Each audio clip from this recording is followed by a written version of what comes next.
When the construction of our new home began, my husband lost his job. He said he'd at least work part-time to help pay half of the mortgage, but he couldn't find another job or even a part-time gig. When our new house was finally completed, he said something outrageous. "I'm giving this house as a wedding gift to my lovely niece. We can just buy another one. If you don't agree with me, let's get divorced right away." What? I thought. But I knew my husband's secret, so if that was his attitude, I was happy to divorce him. I accepted his proposal. My husband thought everything was going his way and had a smug look on his face. After quickly submitting the divorce papers, my husband started talking about the division of property. When I revealed that I knew his secret, his attitude changed drastically. With some backup from a certain person, his plan took an unexpected turn and led to a shocking situation. We had been married for 3 years. As we approached our 30s, we discussed whether to have kids. Giving birth requires a lot of energy, and I can't guarantee that I'll always be as healthy as I am now. I told my husband that if we were going to have kids, I wanted to have them before my mid-30s. At that point, I was fine with it if my husband thought it wasn't necessary to have kids. He said he wanted kids too, but added that our current place was too small for a family, suggesting we consider getting a new home. Raising a child costs a lot, and even if we managed to buy a house, we'd be looking at a mortgage of nearly 30 years. In 30 years, my husband would be in his mid-60s and likely retired. We didn't want to burden our child with our mortgage. My mother had raised me while working full-time and handling household chores. She worked diligently until her retirement, supporting my father and me. I always respected her for that and decided to balance work and home life like she did. I resolved to make the home ownership plan a reality while keeping our finances in mind. We chose a home builder and got our new home project on track. Fortunately, we had savings, so we decided to pay a large down payment to avoid future mortgage stress. Just when things were coming together, my husband's company went bankrupt. He didn't get any severance pay and was now unemployed. When I asked him if there had been any signs of the bankruptcy, he got angry and said that as a non-executive employee, he couldn't have known. One morning, when my husband went to work as usual, he found the office locked and a note on the door. The note stated that the company had gone bankrupt the previous day. It was a small company, and the CEO and other responsible parties had apparently fled overnight. There was no severance pay, and he wouldn't even get his last paycheck. Given the uncertain situation, I suggested we put our home purchase on hold, as it was too big a commitment. However, my husband insisted that we go ahead with the house construction since we had come this far. He strongly expressed his desire to find a new job immediately without being picky, so I decided to put the plan on hold. If he wasn't picky, he should be able to find a new job quickly. I planned to continue with our home project after he found re-employment. From the next day, he actively searched for jobs, visiting employment agencies and looking online. He even said he'd take on short-term gigs until he found a stable job and quickly found a temp job. Although it was through a temp agency with no guarantee of work. His actions and words about helping with the mortgage reassured me. My income was stable, so we wouldn't struggle even without his help. I decided to proceed with our home plan and build a new house. Up to this point, he might seem like a very sincere husband. But my husband had an obsession that bordered on abnormal.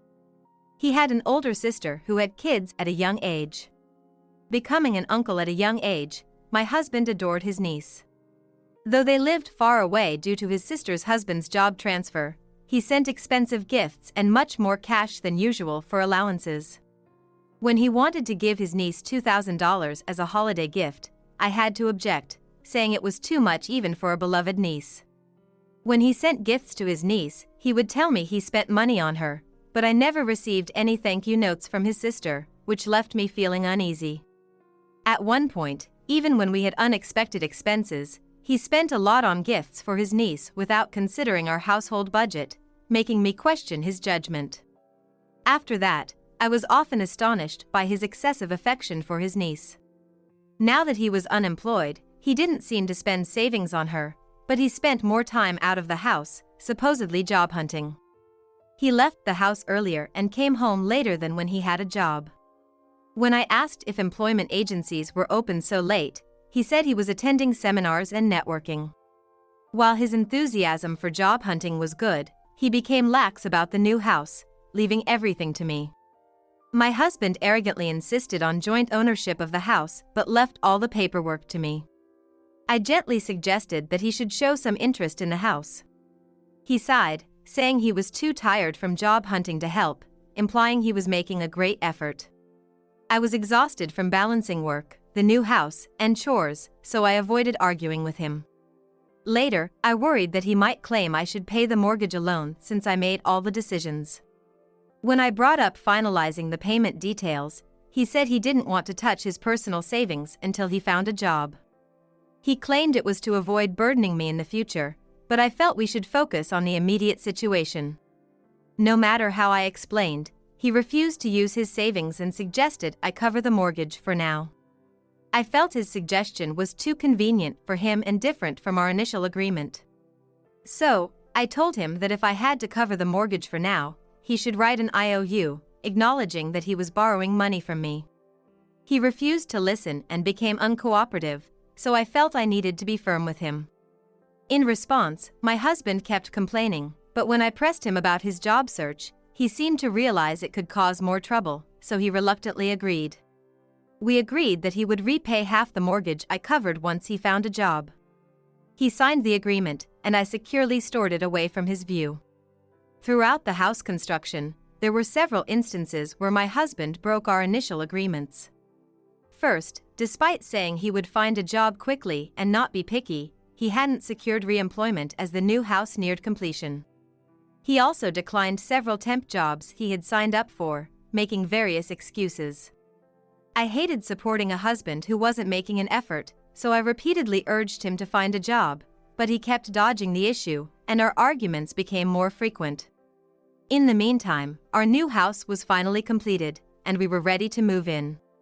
But as things stand, it's difficult not only to move but even to continue living with my husband. Since he lost his job, I had gathered a lot of information. There were many things I wanted to confirm and discuss, including why he still hadn't found a job. As usual, I spoke to my husband as he was heading out to the employment agency. I asked him to spend the day with me because we needed to have a serious conversation. He tried to avoid it, saying that finding a job was his top priority and we could talk later.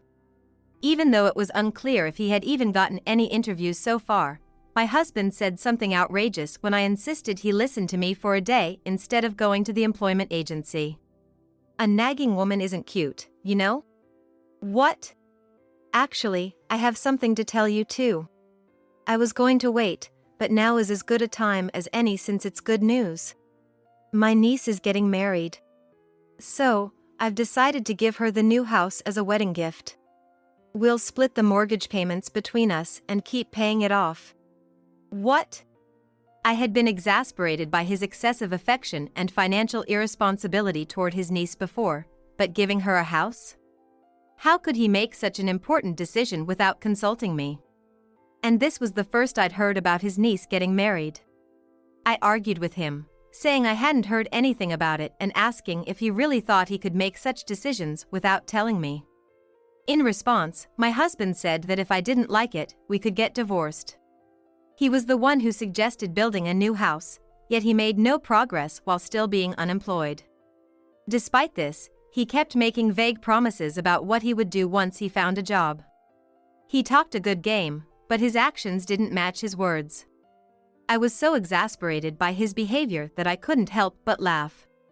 So, I wasn't surprised when he finally came up with the ridiculous idea of giving away a house. I'm sure it was related to that certain matter I knew about. Still, I was curious about how he would respond, so I fired off a series of questions. Are you serious? You're unemployed. Do you really think giving your niece a house with a mortgage is a good idea? Will she even appreciate that? How could you even think of paying off a 30-year mortgage and then giving the house to someone else? Giving someone a house with an unpaid mortgage as a gift is like giving them a burden. it's bad luck. Plus, we bought the house because we planned to have kids and grow our family. What about that? I pressed him. My husband responded confidently to my questions. He claimed he wouldn't be troubled by a divorce. Whenever I asked, he dangled the threat of divorce without explaining his thoughts. It was like talking to a different person, someone completely unreasonable. I had many things I wanted to discuss, but it became clear that my husband was more irrational than I had imagined. Since I had already considered bringing up divorce myself, I accepted his proposal. I told him I had conditions as well. He said he would agree to anything as long as I agreed to the divorce and leaving the house to him. I said I was fine with submitting the divorce papers first, but I wanted to finalize the division of property after the divorce was official. I also needed time to prepare to live alone and wanted to settle things once I was ready. My husband agreed, saying he would follow my terms if we could file for divorce immediately. The truth is, my claim about needing time to prepare for living alone was just a cover. I had something else I needed to do. I told him I needed time to prepare so I could buy some time without him finding out my plans. After the divorce, once I had finished everything I needed to do, I waited for the right moment to contact him. Eventually, perhaps out of frustration or because he had figured things out, he reached out to me first. What's going on? Why is the new house up for sale? That house is for my niece, and it's our joint property. If you do this without my consent, I won't pay the mortgage. He was furious, accusing me of selling our shared property without his permission. He yelled and refused to listen to my side of the story. Once he finished shouting, I calmly replied, "I knew you were trying to stick me with the payments. Did you really think the house was in both our names? You kept pushing for divorce, so I made sure everything was sorted out before agreeing to it." When my husband insisted on joint ownership, I had ensured the house was under both our names. However, I became suspicious when he started making excuses to leave the mortgage payments to me. I figured the day would come when he'd claim the house was his alone and stop paying, so I changed the ownership. Sure enough, as soon as the house was completed, he started acting strangely. I thought he might reveal his true intentions, but he stubbornly insisted that the house was for his niece, believing his real motives were still hidden from me. That's why I used all my savings to pay off the mortgage in full. In fact, my parents had sold a piece of land they inherited from my grandfather and given me the money to help with the payments when they learned we were building a house. My parents were the kind of people who always paid for big purchases in full, no matter how expensive. They believed in paying for things outright and had always warned against taking on loans. So, my parents provided financial assistance, advising me to pay for the house in full without taking out a loan. I was about to follow their advice, but just as I was going to talk about it, my husband lost his job. Knowing we had that kind of money would only make my husband even more irresponsible, so I kept it a secret. Also, if I paid the full amount, my husband probably wouldn't repay it considering his attitude. I felt that would be a betrayal of my parents' feelings, so I didn't tell them. When my husband found out that the house title was changed without his consent, he was furious. He even accused me of breaking the promise to keep the house. I said, "You said you'd keep the house." "Well, it's still here, isn't it? It's not demolished, and it's livable. Just because someone else owns it now doesn't mean you have the right to complain. If you really want it, you can buy it back. Since I'm the one who paid for the house in full, I can do whatever I want with it." Of course, I could have chosen to live in that house. But living in a house planned with my ex-husband felt like bad luck, so I didn't want to live there. My ex-husband, who had the house sold without his knowledge, complained about my reasoning, but then he started claiming that the money from the sale was part of our marital assets and that he had a right to it as part of the property division. He demanded a partial payment immediately, saying he would check the exact amount later. I asked him to meet so we could discuss not just that matter but other things as well. I arrived at the specified place first and waited for my husband. Soon, my husband arrived and seemed about to say something when he saw my face. But before he could speak, I showed him something that made him swallow his words and stare intently. What I showed him was the results of a private investigator's report on his conduct. The report contained evidence of his affair. There were blown-up photos of him kissing another woman on the street. There were also pictures of them dining at expensive restaurants and entering a hotel together. The report detailed that my husband had been job hunting for a few days after his unemployment, but according to people around his mistress, he met her around the time our house-building plans began in earnest and saw her almost every day. From the beginning, he made her sympathize with him by claiming he was single and considering marriage, but couldn't find a job due to the company's bankruptcy and the poor economy. He didn't just seek sympathy, he also made her support him by saying he was living on the edge with no savings. Since he was using the promise of marriage to demand money and gifts, my husband's behavior was no different from a con artist, and knowing that made me feel sick. It seemed he suddenly became assertive and started talking about divorce because he was fed up with everything. Whenever I brought up topics like the house loan or his uncooperative attitude, he probably got annoyed. His mistress was sympathetic and did whatever he said, so it seemed like he was planning to switch from me to her. The talk about giving the new house to his niece was also something he brought up to try to push me toward a divorce. I quickly realized he intended to use my refusal to give the house to his niece as a reason for the divorce. But my husband thought he had things under control, when in reality, he was just dancing in the palm of my hand. When my husband's behavior started getting suspicious, I hired a private investigator to look into his activities and found out about his affair. While I didn't expect him to use the excuse of giving the house to his niece, I had already decided to divorce him once I learned of the affair. I wanted to talk to him before moving into the new house, and this was the reason why. Initially, I planned to confront him about the affair and declare my intention to divorce, but seeing his strange behavior made me realize he was too unreasonable to communicate with.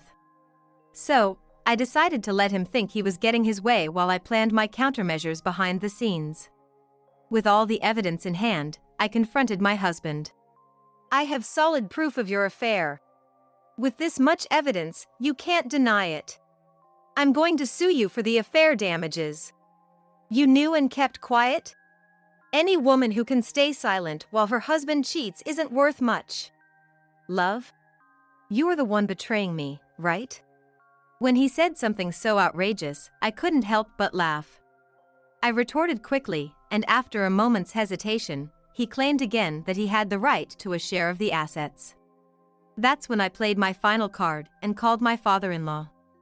I told him that my husband was demanding a share of the assets. My husband started yelling, asking why I needed to involve his father, but when I told him his father wanted to talk to him, he immediately stopped. I put the call on speaker and handed the phone to my husband, so he could hear every word his father said. My father-in-law scolded my husband, saying, "What's a grown man in his 30s doing? Aren't you ashamed of yourself?" He was furious about the affair and mocked my husband for demanding a share of the assets after causing the family to fall apart. My husband, who had always had a strained relationship with his father, couldn't defy him even now. My father-in-law despised dishonesty and particularly hated people who hurt or betrayed others. After my husband first brought up divorce, I immediately consulted with my father-in-law. I told him I'd try to resolve things on my own but asked for his help if it came to it. He supported me, saying I should abandon a man who cheats and that he'd confront my husband himself if needed. But I had many things I wanted to say to my husband who had betrayed me. I feared that if my father-in-law got involved, my husband would just run away. So, I kept my father-in-law in the background for the time being. After the divorce, I wanted to buy time without my husband knowing to coordinate with my father-in-law. I also needed to sell the house without my husband finding out. Additionally, I wanted to clarify my husband's relationship with his niece, so I called my sister-in-law in front of my father-in-law. I asked her to put my niece on the phone and asked if she had ever received expensive gifts or large sums of money from my husband. My niece said she had never received anything from him that could be considered a gift. My sister-in-law also said that when my niece was young and we lived nearby, they had invited my husband to her birthday party, but he showed up empty-handed, without even a birthday present. The only thing he ever gave her was a cheap birthday card. Next, I asked about the marriage talk. She said she was seeing someone, but they hadn't even talked about marriage, and she found it strange where that story came from. She also said she never asked for a house and would find it a burden and inconvenience if offered one. Both my sister-in-law and father-in-law had never heard of my husband doting on his niece. So where did the money my husband claimed was for his niece go? My sister-in-law gave me valuable information about that. When my husband was 20, my father-in-law was away on a solo assignment, and he wasn't at the family home. Suddenly, the police called to say my husband had been caught in a raid on an illegal casino and was taken into custody. My father-in-law is a very strict man, and my husband was terrified of him finding out he'd been involved with the police. When my mother-in-law went to pick him up, my husband reportedly begged her to keep it a secret from his father. In exchange for not reporting it to my father-in-law, she demanded he confess everything, and she found out he had been stealing valuables from the family storehouse to fund his gambling addiction.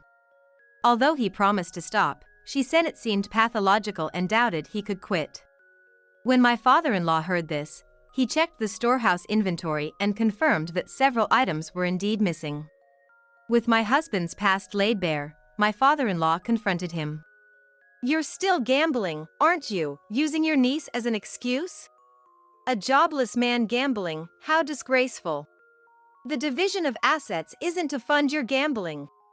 My father-in-law then told my husband to return home, saying he would straighten him out. Unable to defy his father, my husband turned pale and admitted he didn't need the asset division.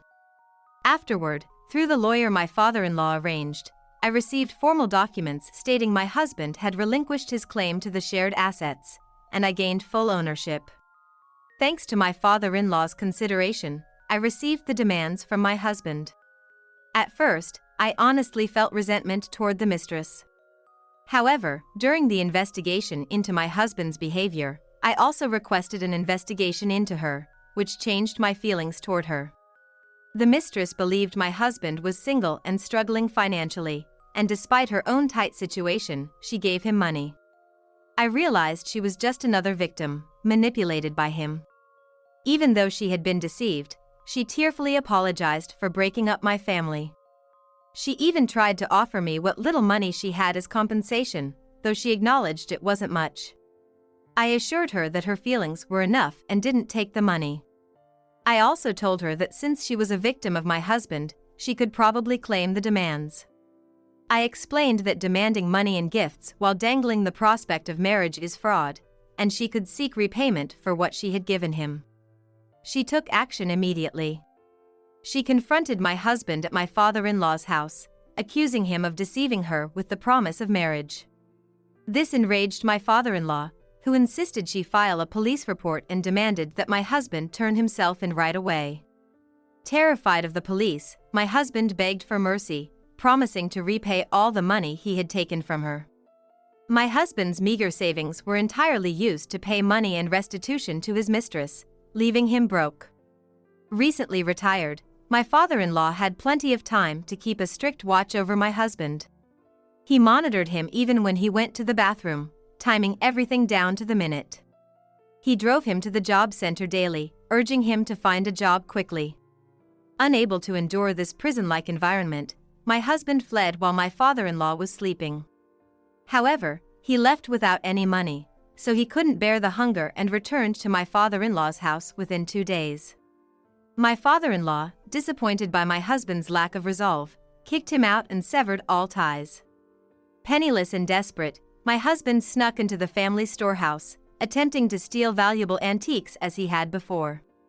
But my father-in-law, aware of his past theft, had secured the storehouse with surveillance cameras and a contract with a security company. This led to an immediate report to the police, marking my husband's second encounter with the law.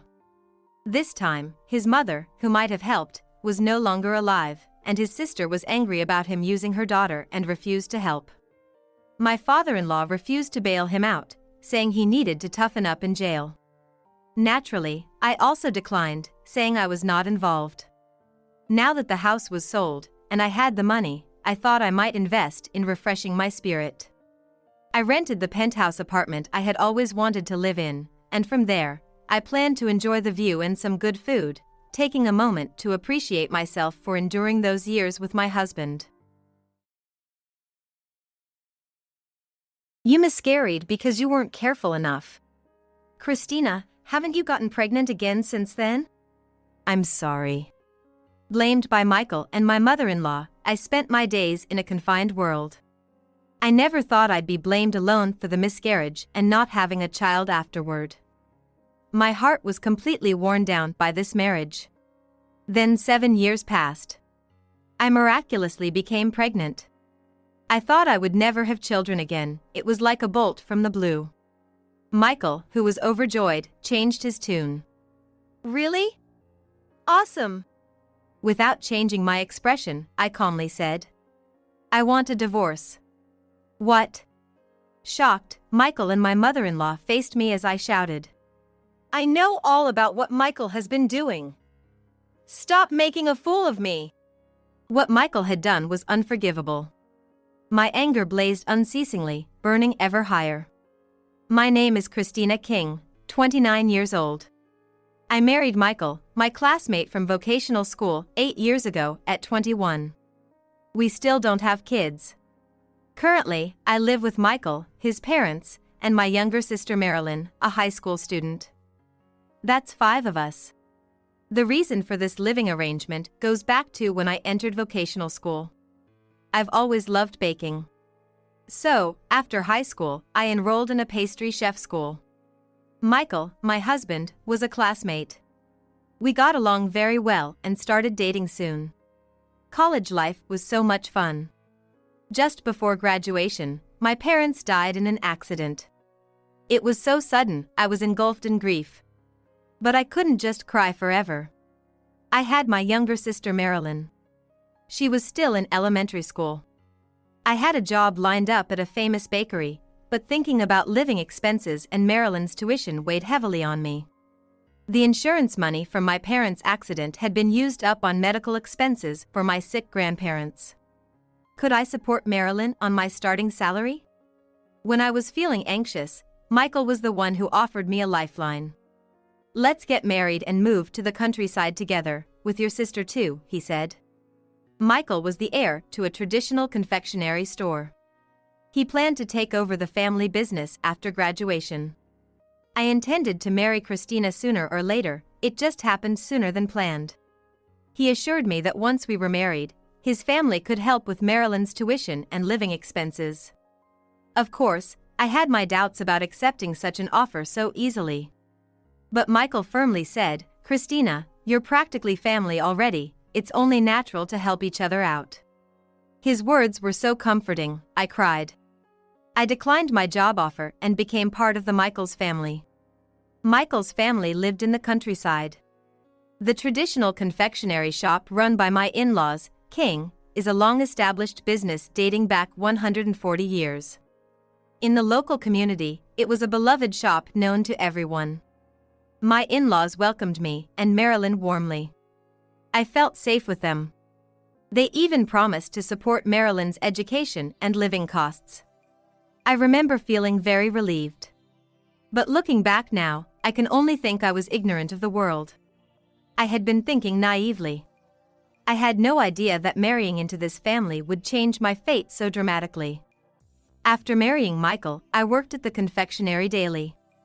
Mostly, I helped my mother-in-law with ordering supplies and managing expenses. Only my father-in-law and Michael actually made the confections. During busy times, some male part-timers from a confectionery school would come to help.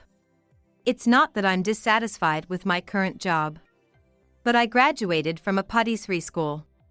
Yet, I haven't made a single confection. I want to work in the kitchen too. Even just to help with preparations. When I tell Michael this, he just says, well, maybe someday, avoiding a clear answer. I felt a bit frustrated, but I had no choice but to comply. As time went on, I got pregnant.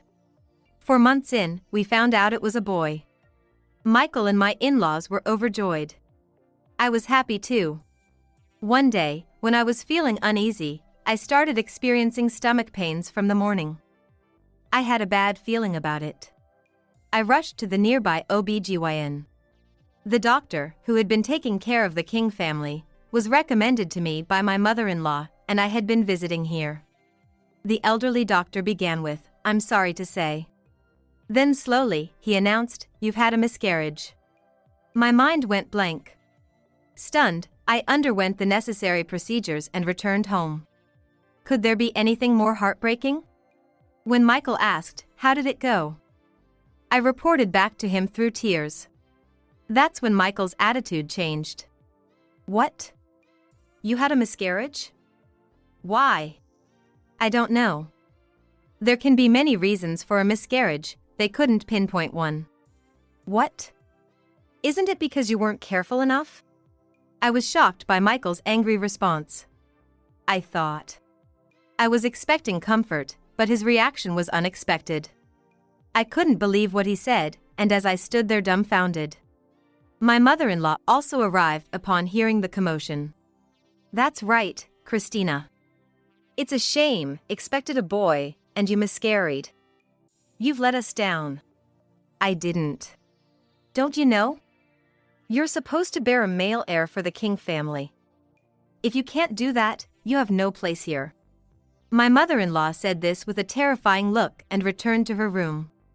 I never expected to be spoken to like this. The shock of the miscarriage and the harsh words left me stunned. It took me a long time to recover. Not a single word of sympathy from Michael or my mother-in-law. Instead, they hurled even more bitter words at me. "Geez, how long are you going to keep that gloomy face? Just forget about it already. If you have time to be down, start thinking about the next child. Make sure a safe delivery of a boy this time." My father-in-law was silent, but it was clear he agreed with them. Their looks towards me became harsher. After the miscarriage, I felt like I was walking on pins and needles in this house. It wasn't my fault I miscarried. The cause was unknown. I explained this over and over, but they insisted it was due to my poor health or behavior. I couldn't believe it. In this day and age, to think such people still exist. Sure, for self-employed families, having an heir might be important. But the King family's obsession was bizarre. I think the gender of the child shouldn't matter, but Michael and his parents were desperate for a boy. Scarily so. However, the real horror was yet to come. After that, I couldn't get pregnant for a while. Each time, Michael and his parents grew colder. "How many months has it been since then, and you're still not pregnant?" "I'm sorry." I was saddened by my mother-in-law's heartless words. She had been so kind at first, but now she had completely changed, a total 180. Michael was the same. He joined in belittling me. A boy or a girl, it should be a precious child. Michael always said, "Make sure you give birth to a boy." He said it was for the sake of the King family's legacy, but it's absurd in this day and age to insist that the heir has to be a boy. That's what I think, but under their cold stares, I often felt down. I have to have a boy. I researched infertility. It can be caused by men too, not just women. With that in mind, I suggested that Michael should also visit the OBGYN with me. But he opposed it fiercely. "Why should I go to an OBGYN? It's your fault we can't have kids." Michael and his parents seemed to think it was my fault. Disappointed, I fell back into a gloomy routine. The only time I felt at peace was when I was with Marilyn. With no parents, I'm practically a parent to her. After work, I'd listen to her school stories every day. Sometimes I'd help her with homework or play with her. Marilyn always looked up to me, calling me big sister. She came to a strange land with me, never complained, and tried her best to adapt. Marilyn was my emotional support. On the other hand, my in-laws' attitude remained the same. I had suggested infertility treatments like in vitro fertilization, but they just gave me suspicious looks. To get pregnant through such a mechanical method is unacceptable. It must be a natural pregnancy, no less. That's my mother-in-law's catchphrase. The family that runs the traditional shop, which had been passed down through generations for a long time, but the people of the King family had outdated ways of thinking. I sighed. It's too unfair to blame me alone for not having a child. I even consulted with the OBGYN. But the doctor, who's been with the King family for a long time, shared a similar view to my mother-in-law. We are strictly aiming for natural conception. We don't do in vitro fertilization, so you'll have to go to a city hospital for that. The city hospitals are too far to realistically go from here. I'm at a dead end. Unexpected stress started affecting my body. I began to experience irregular menstrual cycles, making it even harder to conceive. Then, one day it happened. I was about to go to sleep and looked at the clock. It was 11 p.m. Michael must be coming home late again. A few times a week, he comes home late. Because of preparations for the next day. I was told to go to bed first, so I had already gone to my bedroom. That night, I went to bed early. But for some reason, I couldn't fall asleep. I got up to drink some water. And passed by the living room. That's when I heard it. Michael and my mother-in-law's voices. They were back. I was about to say something, but I stopped in my tracks. What they were talking about was unimaginable. You're late. Can't help it, she wouldn't give it back. She kept asking when I'd leave my wife. I told her I'd think about it if she had a boy. Just a routine task for me to plant my seed in other women, but they take it seriously, annoying really. I had hopes when she got pregnant last time. A girl was a disappointment. Well, if it doesn't work out, we'll look for someone else. Yeah. The Kings need a boy, not a girl. And since she miscarried the boy, and hasn't been pregnant since. If she gives birth to a boy, you should leave Christina. Of course. I couldn't understand what they were talking about. It seemed from the conversation that Michael was cheating. And he was nonchalantly talking about his mistress being pregnant with a girl. I felt my legs shaking. Is this a dream? They both wanted a boy. To the extent of cheating, or rather, treating it like a task. I was so shocked, I had to leave the spot. They were secretly trying to have a child with another woman, behind my back. Both kept saying it was for the King family, but that's just an affair. Unbelievable. Do they want a boy that badly? That's when it hit me. The part-time workers dispatched from the confectionery school were always boys. There should be many women aspiring to be pastry chefs, yet they never hire women. I casually decided to ask. Why do they only accept men? Of course, I couldn't ask anyone from the King family directly. I decided to ask a boy who helps out at the shop. A student from the confectionery school who works the most during his long holidays. Hey, only boys come to help out here, right? Don't girls like this place? I asked nonchalantly, and the boy answered straightforwardly. Not at all. There are plenty of girls in my class who want to work at the Kings. But the job listings at school are for males only. Really? Didn't you know? Oh, right, Christina, you're not originally from here. This shop doesn't allow women in the kitchen. The Kings are quite traditional, believe in customs and all. The boy seemed to regret speaking too much and clammed up. But I pressed on. What customs? Tell me. He reluctantly shared. The Kings had always been succeeded by men. A few generations back, there was a time when no male heir was born, and a woman had to work in the kitchen. But for some unknown reason, the taste and popularity declined, and the King's business suffered. They ended up in massive debt. However, a miracle boy was born later and took over, turning the business around. Since then, there's been a superstition in the King family that if women make confectionaries, the business will fail. That's why women are no longer allowed in the kitchen. Even the part-time help positions were exclusively for men. The locals seemed to know about the King family's customs through word of mouth. So that was it. I finally understood. Michael never let me work in the kitchen. His parents' abnormal desire for a male heir. That's why they turned cold towards me after I miscarried the boy. And then that night's conversation. desperately trying to have a boy with a woman who wasn't his wife. But isn't that an unethical act? Being unfaithful over some silly superstition. And it seemed like he planned to leave me if the mistress gave birth to a boy. What do they think of people? Treating women as mere tools for childbirth, I was trembling with anger. I wanted nothing more than to leave this house, to divorce. But there was Marilyn. Since I relied on the Kings for her tuition and living expenses, I couldn't divorce until she graduated high school. I had to endure until Marilyn's graduation.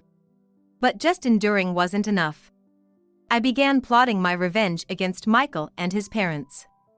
Time passed. Years went by, and I was now 29. I had a plan. For it, I needed to make the Kings as famous as possible. I started actively promoting the Kings on social media. Slowly, their popularity grew, and eventually, they became a nationally known store. Though an old establishment, the Kings had been only a local famous shop. Now, they were a household name, featured on TV and in magazines. Michael and my mother-in-law were happy with my work. They were still cold about not having a male child, but my success with social media and boosting the store's business had secured my place in the family. The plan was working. But I was hesitant to execute it. I owed the Kings one thing: they paid for Marilyn's tuition. But Marilyn was about to graduate. She was acquiring medical qualifications while in school. So, Marilyn had already secured a job as a medical office assistant at a small clinic. I'm glad you got the job offer. But you chose a hospital quite far away, huh? Marilyn answered with a somewhat somber expression. Yeah. I wanted to be far away from here. You mean? Sorry, sis. I'm grateful to the Kings for providing for my living expenses and high school tuition. But Marilyn hesitated. When I pressed her for more information, I learned something shocking. Apparently, Michael had tried to assault Marilyn. He said things like, "Christina can't have kids, so you have to fulfill the duty, or I'm paying for your tuition, so pay me back with your body." Thankfully, he was drunk at the time, and she managed to resist and avoid it, but the next day, he warned her, "Don't tell anyone about last night." I felt dizzy. Marilyn had kept quiet about it, considering my position. She had long known I was being blamed by them due to my infertility. Finally, when I graduate high school, we can get away from the Kings. You don't have to stay here and suffer because of me. I'm sorry for making you endure all this. Marilyn spoke through tears. No, I should apologize for putting you through this. If I had seen Michael's true nature earlier. I apologized to Marilyn, crying. Unforgivable. A fierce flame of anger rose within me. It was one thing for them to involve me, but to involve Marilyn too. The Kings used the fact that they were paying for tuition and living expenses to torment us. I had been thankful and grateful when they said they would take care of Marilyn. But now, it felt like they had said it just to tie me to the Kings. I couldn't take it anymore. I had to divorce immediately. And I had to carry out my plan. That's when I decided.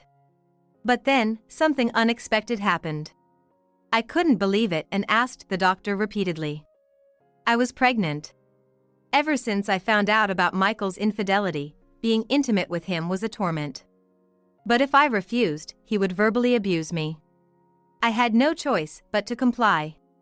And for 7 years, stress had caused me to have irregular menstrual cycles. I thought I couldn't have children, but the irony was that the moment I decided to divorce, I got pregnant. But my decision remained unchanged. I resolved to announce my pregnancy. Michael was surprised, then delighted. He suddenly started praising me. Wow, pregnant. That's great.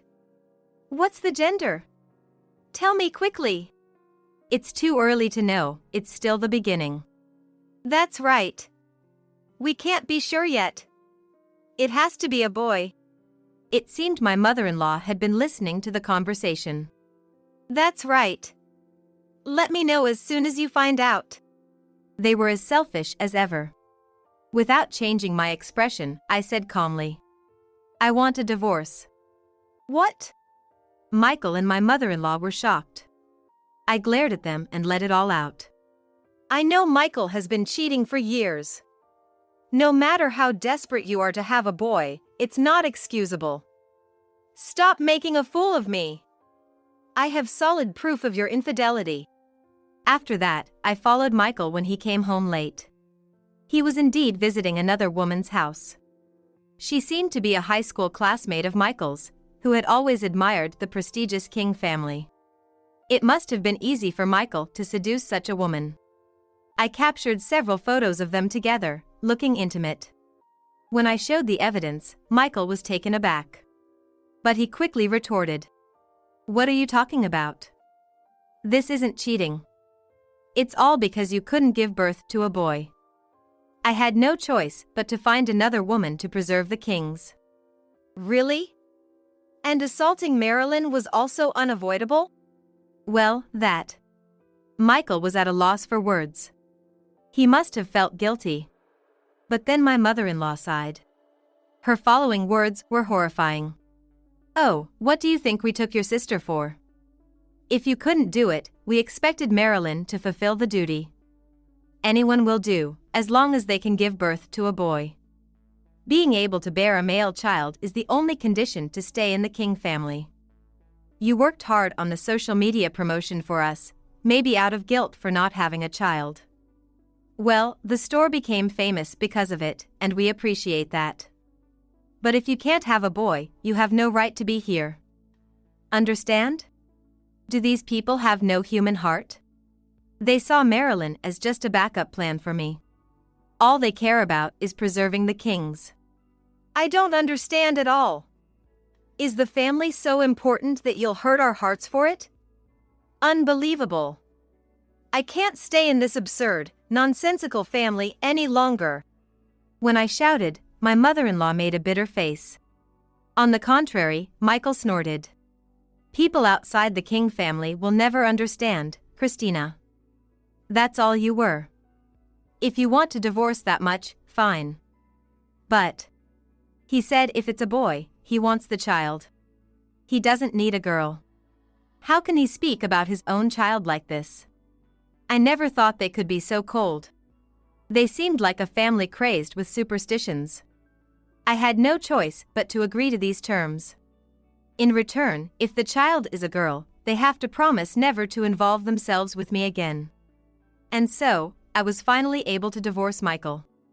On the day I left the King family, I was packing my things. Marilyn had already moved to an apartment rented by her employer. It was too dangerous to stay in the King household any longer. While I was packing, Michael appeared. "Hey, isn't it time to find out the baby's gender? Go to the hospital quickly." Even at this time, he's worried about that. I despised him. But I wouldn't have to come here anymore. As a final goodbye, I went to the usual OBGYN. The elderly doctor quickly diagnosed, "It's a girl." Their faces, when I told them, were as if to say, "See, I knew it." They seemed to have completely lost interest in me. But I didn't care anymore. What these people think doesn't matter. I just wanted to leave the house as soon as possible. This long but short marriage was over. I felt relieved, as if a burden had been lifted. But there was still one last thing to do. I updated the King's social media account. And then I left the King house. Afterward, I stayed with Marilyn for a while. Just to be safe, I had informed her workplace that I would be living with her. The clinic director, knowing our situation of having no parents, readily agreed to let me stay. I was grateful for that. Then one day, my phone vibrated intensely several times. It was an angry call from Michael. "Hey, Christina. What have you done?" I knew the reason for his anger. The last post I updated detailed all the wrongdoings of the Kings. Their detestable customs and Michael's cheating habits. It spread everywhere, appearing in all sorts of media. As the Kings had become a famous store, they were featured prominently on TV news and the internet. They were being bashed relentlessly. If it had been just a small countryside confectionery, it wouldn't have blown up this big. I had ostensibly worked on social media to make the Kings more prosperous and famous. But my true intention was different. If you're to drop someone down from a mountain to the valley, it's better to make the fall from the highest, all at once. That's why I raised the Kings' fame. I successfully marketed them into a fame unusual for a countryside confectionery. When the time was ripe, I dropped the bomb. I thought we agreed you wouldn't involve yourself with me anymore. I retorted calmly. Yeah, but... Stop being deluded by silly superstitions and treating people like fools with your outdated thinking. You're scum. Get bashed by the public and reflect on your ridiculous actions, I said forcefully and hung up the phone. Shortly after, I went into labor. Fortunately, the clinic where Marilyn worked was an OB/GYN, so I had been attending there. And when I gave birth, it turned out to be a boy. The diagnosis of the country doctor was wrong. Apparently, it's possible to mistake a girl for a boy due to the position of the umbilical cord. But the doctor chuckled. Normally, it's clear enough not to make such a mistake. That doctor was the longtime physician for the King family. Perhaps after years of accommodating the Kings, his skills had dulled? I thought so, feeling fortunate amidst the misfortune. Anyway, if the Kings knew this child was a boy, they would do anything to take him back. I decided to keep silent. The baby's name is Ray. I chose a gender-neutral name for Ray, just in case the Kings ever found out. Ray grew up blissfully unaware of the adults' issues. Meanwhile, the scandal of the Kings didn't die down. Their thoroughly outdated custom of excluding women. Michael's numerous affairs, all excused by succession. These became perfect fodder for a scandal-hungry public. The rumors about the Kings were wildly and fiercely spread. Their reputation affected their business significantly. Their regular corporate customers from hotels and inns started canceling one after another. And the number of walk-in customers decreased. Gradually, their business went into debt. And eventually went bankrupt. Michael and his parents now apparently live in a small apartment. To cover the debts, they had to sell their house and store. Shocked by their downfall, Michael's parents fell ill. Michael now spends his days caring for them. And of course, being looked down upon by the locals, but also the relentless bashing on social media by strangers. Their names, photos, and even their address were exposed online. They've had endless troubles like graffiti on their house and stones thrown at them. To me, it was all their own doing. A family that believed in outdated superstitions and dehumanized people. No matter how famous their confectionery was, who would want to eat it knowing the people behind it lacked any compassion? Watching Ray play with his toys, I thought about it. Here was the boy the Kings had so desperately wanted. It's ironic that they went bankrupt after a boy was finally born. Captured by their own agenda, they lost sight of what it means to be human. Ray looked at me curiously. I decided to stop thinking about them. My revenge was over. It was time to use my time for myself. I made up my mind to pursue something I had been envisioning. As time passed, Ray entered elementary school. At the same time, I decided to rent an apartment. I couldn't keep staying in Marilyn's workplace apartment forever. Besides, I had received a substantial amount of money. I had become a pastry chef, making my own cakes. I rented a small shop to sell them. At first, they didn't sell much, but gradually they became popular through word of mouth. From there, corporate customers like nearby hotels started increasing, and my business got on track. That's why I was able to plan for renting an apartment to live with Ray. I was so happy to be working as a pastry chef again. After all, I hadn't made sweets for a while since marrying into the Kings.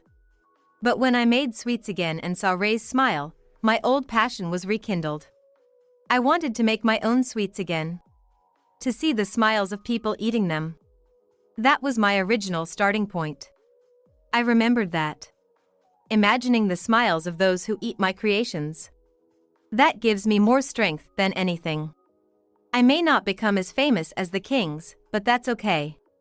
If I put my heart and soul into it, those who eat it, and everyone around them, will surely smile. Ray and Marilyn enjoy the sweets I make with delight. Just that alone makes my heart feel fulfilled. Despite everything, I am very happy now. I can say that from the bottom of my heart, and I can't help but smile. Women have it easy. Just claim menopause and you can skip work and chores. My husband's words boiled my blood. I couldn't hide my fury at what he said. The changes in my body started after I turned 50. 2 years ago, I was diagnosed with menopause. These 2 years, I've suffered from dizziness, palpitations, hot flashes, and various other symptoms. Even though I'm receiving treatment at the hospital, it's only providing symptom relief and not leading to a complete cure. All this time, my husband, living under the same roof, showed no understanding of my illness. Dizziness? Tiredness? Back pain? That happens to everyone as they age. But to label it menopause and skip work to lie in bed all day? Lucky you. As I lay unable to stand due to dizziness, these were his words. He maliciously interpreted my doctor-advised leave as skiving off for a trivial illness. He repeatedly hurled insults and sarcasm at my incurable condition. But this day was different. He looked down on me with a disdainful laugh. If you have time to show off your illness, at least do some housework, like a wife should. I'm Linda, 52 years old. I live with my husband, David, 3 years my senior. We met through a mutual acquaintance in our late 20s and hit it off immediately.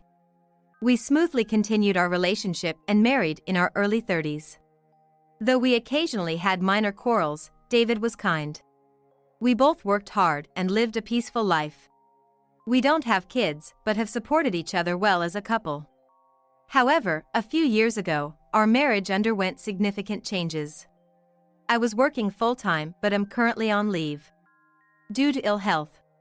Specifically, I started experiencing menopause symptoms in my late 40s, leading to frequent health issues.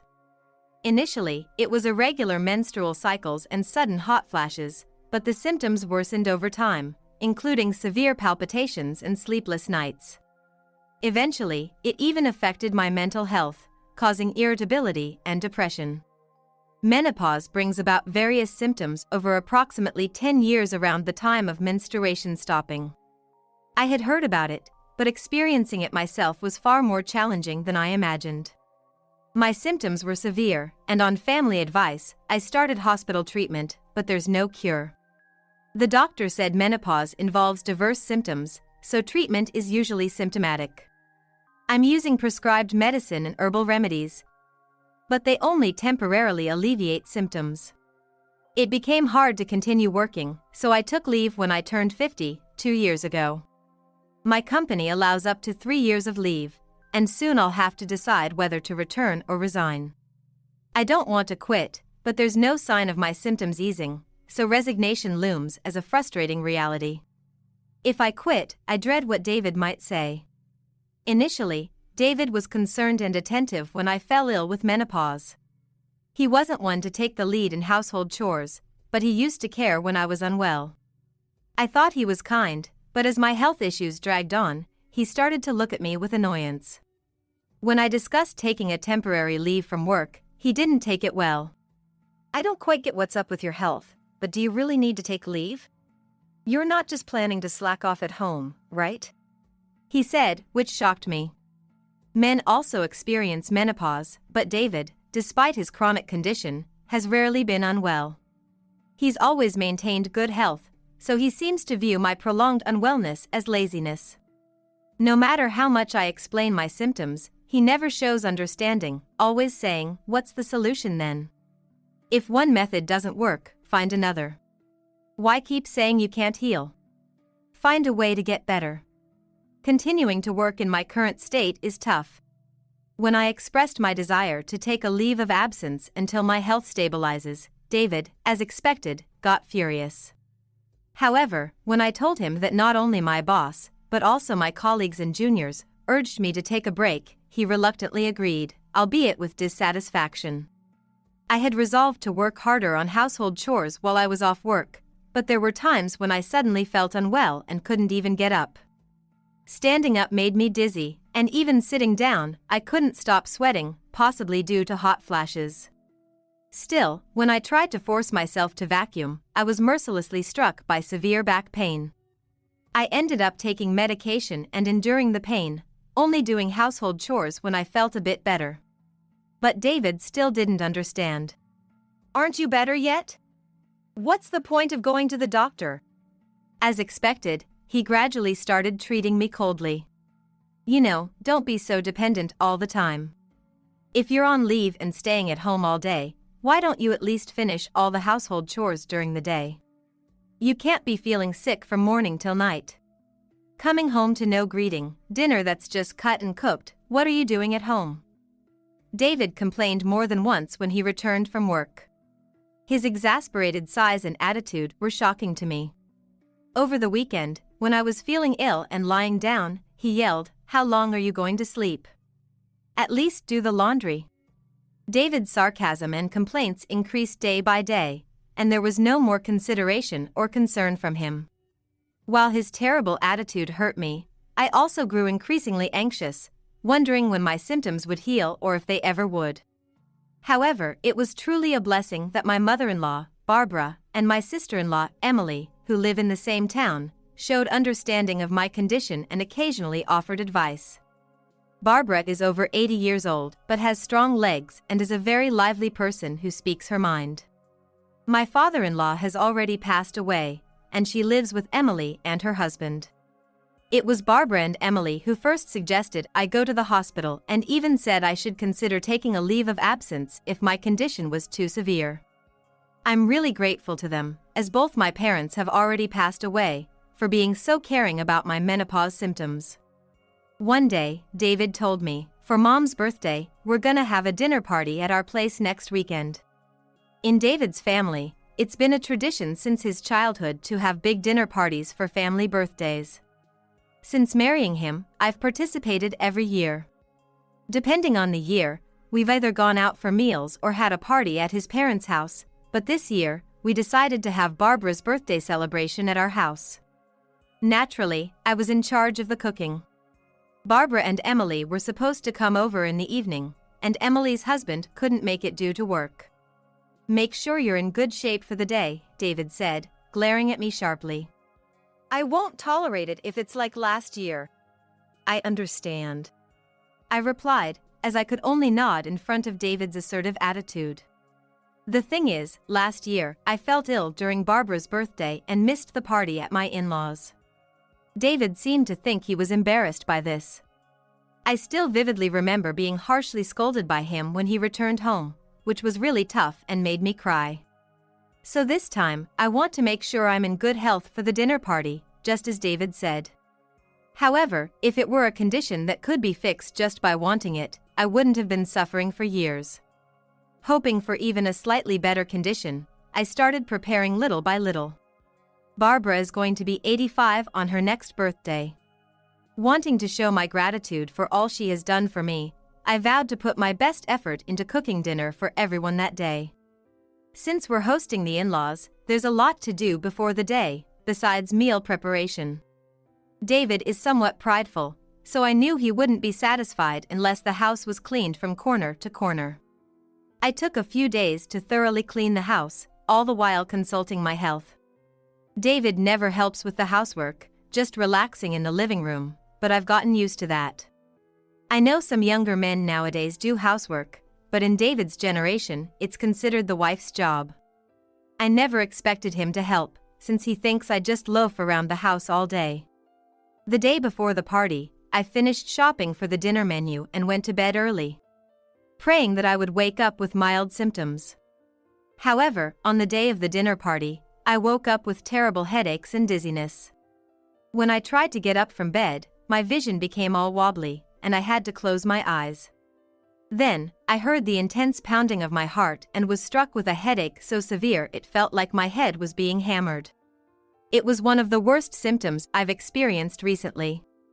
Nevertheless, I somehow managed to get out of bed, only to be greeted by David's loud TSK from above. Realizing I was unable to prepare breakfast, he grabbed only his wallet and phone and headed towards the door. He said indifferently, "I'm gonna grab some food. Then, because I feel sick being around you, I'll head over to Mom's place early. Make sure you have dinner ready and greet them properly," and he left the house. Indeed, David was supposed to pick up Barbara and Emily today, but showing up so early in the morning must have been inconvenient for them.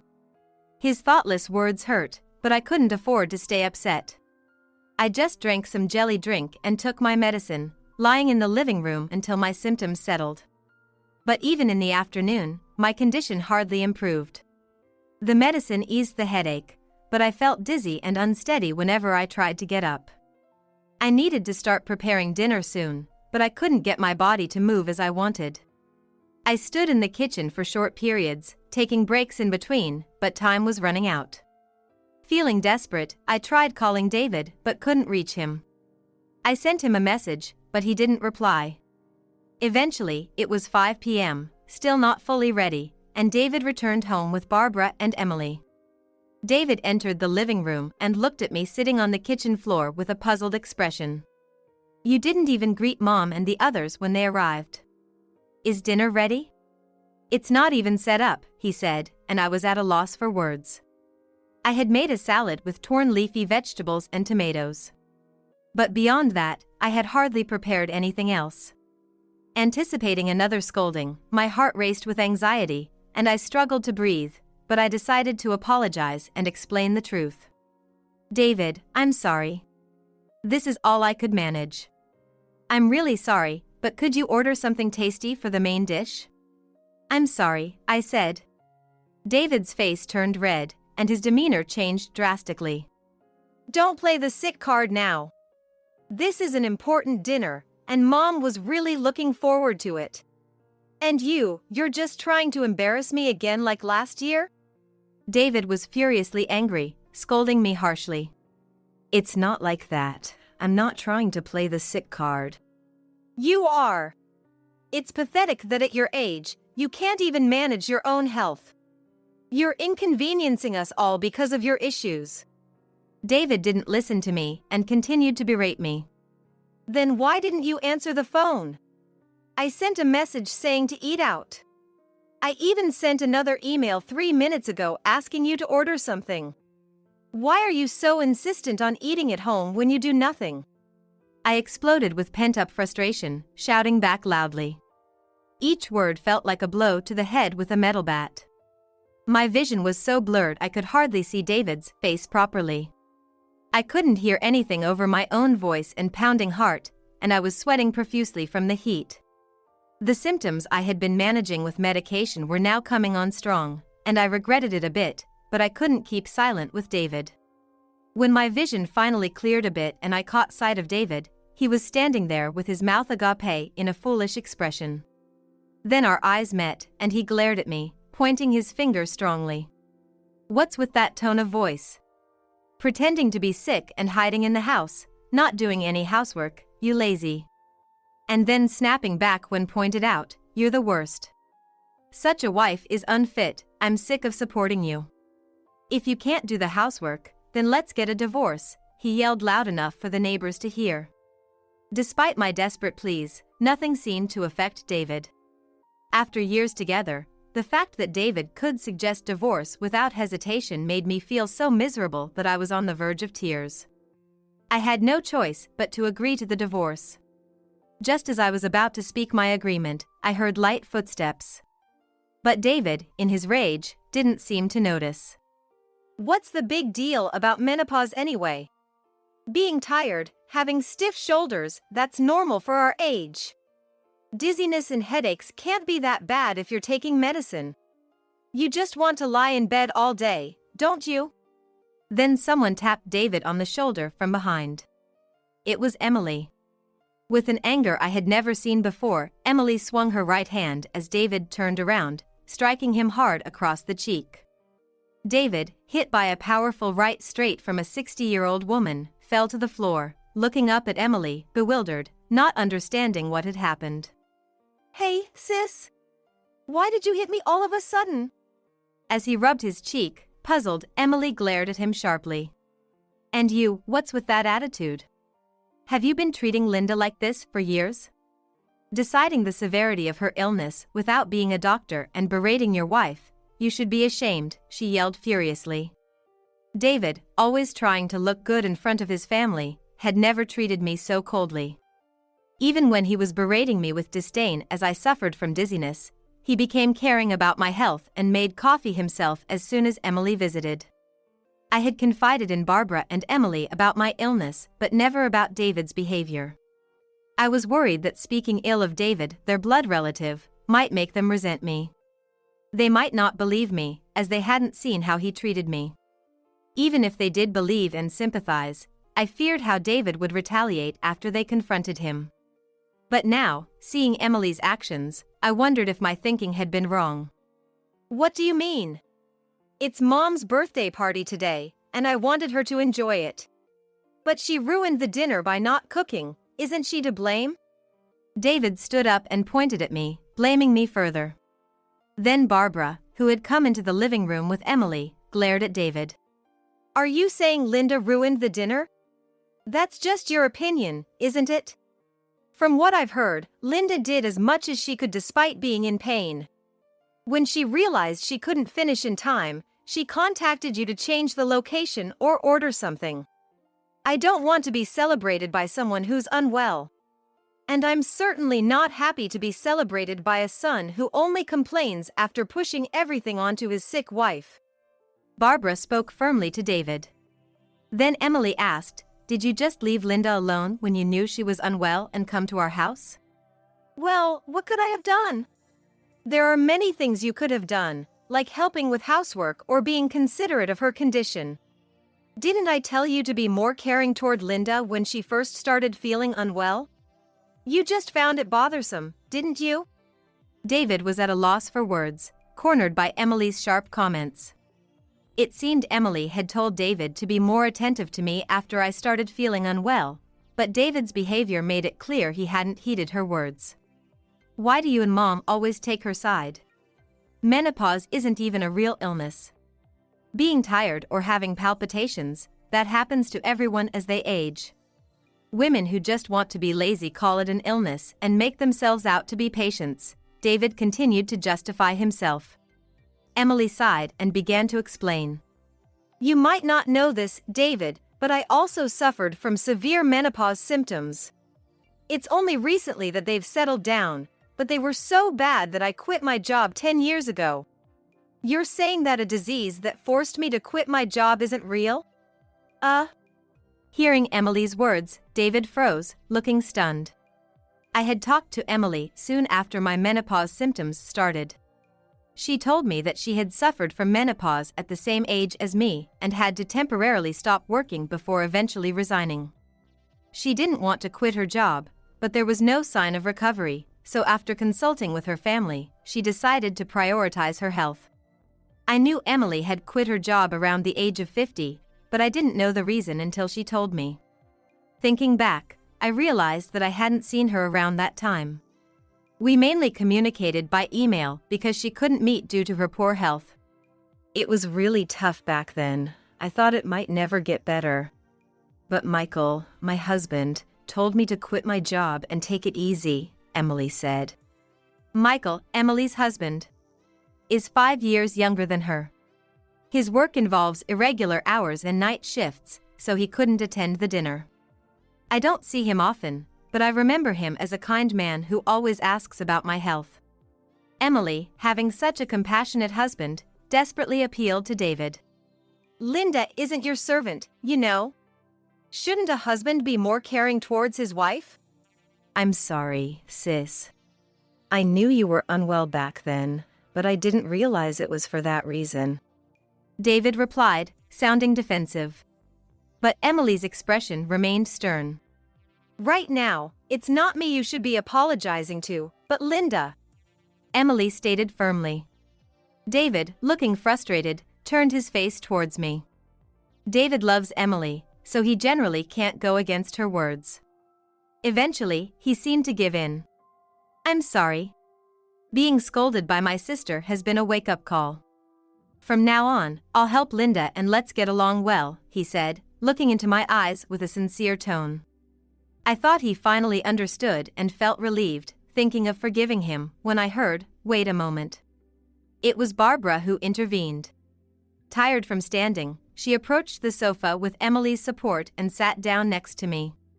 Then, locking eyes with me, she said sternly, "Linda, don't take David's words seriously. You should get a divorce quickly."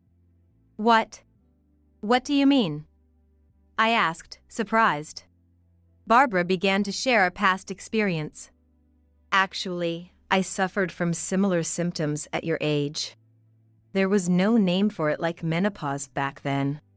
From what you've told me, I think I also had menopause. I've mentioned this before, haven't I?" I nodded slightly at Barbara's words. When Barbara was about my age, menopause wasn't widely recognized. And there were no treatments, let alone understanding from others. Barbara chuckled with a troubled smile and pointed at David. "David used to say terrible things to me when I was suffering back then. It was around the time before he married you, I believe. He was still living at home, and he would say things like 'Hurry up and make dinner,' 'How long will you sleep?' 'You're the mother,' 'Stop pretending to be sick,' and such unkind words." Barbara's face looked pained, as if recalling those difficult times. "Is that true?"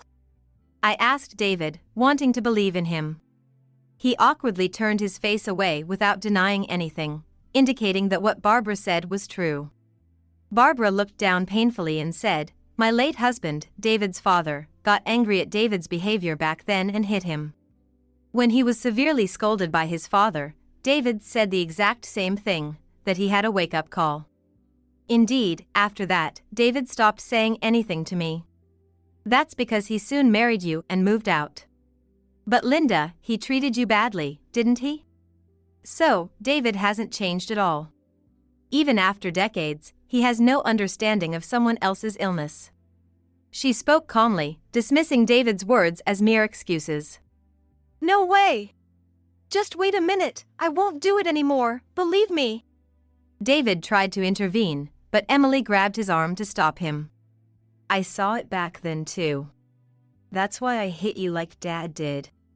Remember, after Dad scolded you, you were crying and apologized to Mom, saying you wouldn't do it again, that you had a wake-up call, and that it was your fault.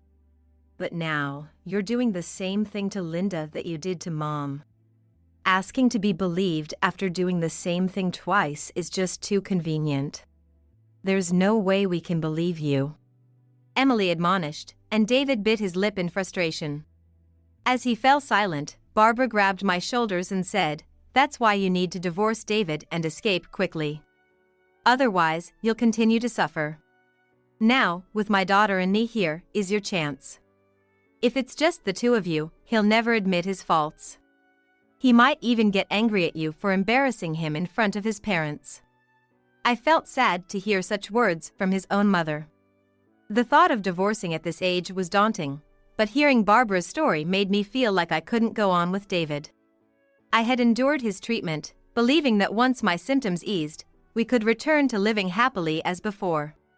But it would likely just be a brief respite before things got worse again. I also felt rising anger at learning David had verbally abused Barbara in the past.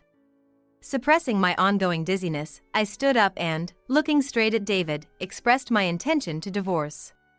David shook off Emily's hand and shouted, "What, so everyone's against me now?" Everyone in the room looked at David with cold eyes. Faced with such gazes even from his family, David turned red with rage. "Fine, I get it. If that's what you all say, then I'll agree to the divorce," he said, angrily consenting to the divorce. The dinner party was cancelled, and Barbara and Emily went home. David stayed at a hotel. Our divorce proceeded without any dispute over property division and was finalized smoothly. Afterward, I focused on recuperating from my condition, living alone after separating from David. About half a year later, I received a call from David, whom I hadn't been in contact with at all.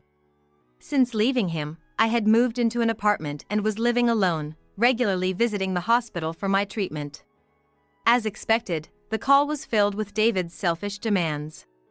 I had been feeling better recently without any stress, but the call from David gave me a bad feeling. He had a pre-existing condition that, according to him, worsened after our divorce and him living alone. Yet, David always boasted about perfectly managing his own health.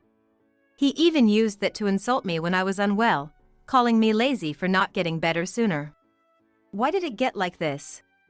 You said you could manage your health perfectly, right? I retorted, although I knew the reason. David's idea of managing his health was shallow, just choosing what to eat from the meals I prepared, considering balance. He never had to cook from scratch because I always planned the meals with his health in mind.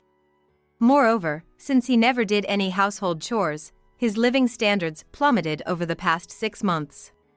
His diet consisted of convenience store meals and retorts, only showering, not cleaning, which inevitably led to his deteriorating health. I won't be able to live like this. That's why I want you to take care of me. It's been half a year, your illness must be cured by now, he said without any remorse. Apparently, he first turned to Emily and Barbara, but Emily was busy caring for Barbara and couldn't help.